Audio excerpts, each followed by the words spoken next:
Everyone, সুপ্রভাত। তো আজকে হচ্ছে 25শে ডিসেম্বর। তো চলো আজকে সারাদিনটা কিভাবে কি করছি না করছি সব তোমাদের সঙ্গে শেয়ার করবো। তো রান্নাঘর থেকে শুরু করলাম, তো রান্না হয়ে গেছে। এবারে আমি রেডিও হয়ে নিয়েছি। তো এবার আমরা হচ্ছে যাবো চার্চে আর হচ্ছে ফুড ফেস্টিভ্যাল মেলায়।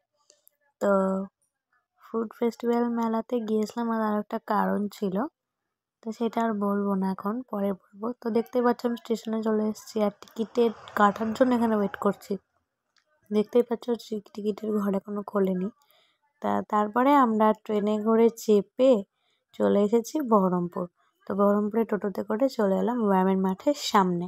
ব্যায়ামের মাঠের ঠিক সামনে এসে দেখি এরকম গোল গোল লাইন। তো এত লাইনে যদি দাঁড়ায় তাহলে আর ফুড ফেস্টিভ্যালে যাওয়া হবে না। তো কী করব, হঠাৎ করে দেখি অনেকটা জ্যাম্প লেগে গেছে। তো সেই জ্যাম্পে তাড়াতাড়ি করে গিয়ে ফাঁকে লাইনে দাঁড়িয়ে পড়েছি। তো মজার কথা হচ্ছে আমাদের কিছু বলেনি।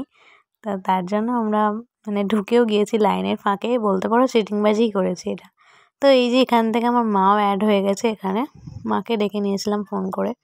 আর গিয়েছিলাম হচ্ছে আমি, আমার বোন আর দিদিভাই। তো দেখতেই পাচ্ছ চার্চে চলে এসেছি আমরা, এখনও লাইন শেষ হয়নি। তা এখান থেকে আর লাইন নেই। তো এবার ভেতরে গিয়ে তোমাদেরকে দেখাবো একটুখানি, সেটা আমার মিনি ব্লগে দেখতে পেয়ে যাবে।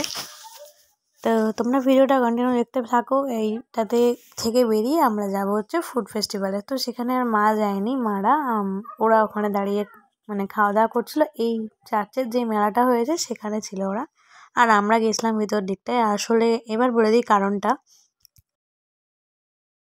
আসলে তোমাদের দাদাভাইদের এখানে একটা স্টল বসেছে। তোমাদের দাদাভাই যে কোম্পানিতে কাজ করে সেই কোম্পানি থেকে। তো সেই কারণে আমরা আরও গিয়েছিলাম। তো গেলাম আর একটু মজা হলো, খাওয়া দাওয়া হলো। আজকে আমি ফার্স্ট টাইম ককটেল ট্রাই করেছিলাম, আমি আর আমার বোন। তো দেখতেই পাচ্ছ চলে এসেছি আমরা এই ফুড ফেস্টিভ্যাল মেলাতে। তো এখানে আমরা টিকিট কেটে নিলাম ফার্স্টেই। তো সেখানে টিকিট 10 টাকা করে। এই মেলাটা 23 তারিখ থেকে শুরু হয়েছে। তো মনে হয় 31 তারিখ পর্যন্ত হবে। যাই হোক, আমরা আজকের দিনটা বেছে নিয়েছি তার কারণ আজকে দুটো কাজই একসঙ্গে হবে, সেই কারণে। তো এখানে দেখতেই পাচ্ছ প্রোগ্রাম হচ্ছে, আর এই চারিদিকে হচ্ছে মেলা এরকম বসেছে। খুবই ভিড় হয়েছিল। সবাই ভিডিও করছে, ছবি তুলছে। তা আমরাও একটু ছবি টবি তুললাম। তারপরে চলে যাব হচ্ছে ওই ওদের দোকানে। তো ওখানে গিয়ে দেখছি সাওয়াই দিচ্ছিল খেতে তো সকলকে। তো সেখান থেকে একটুখানি সাওয়াই আমাদেরকেও দিল, সবাইকে ওটা ফ্রি স্যাম্পলিং ছিল। তা যাই হোক, আমি আটকে যাচ্ছে কথা আসলে। তা চলো একটু ঘুরে নিলাম চারিদিকটা। পায়েসটা খেয়ে আমরা চলে গেলাম ককটেল খেতে। তো এই যে নিয়েও নিলাম। তো এইবারে আমি আর আমার বোন এটা 50-50 করে খেয়েছিলাম।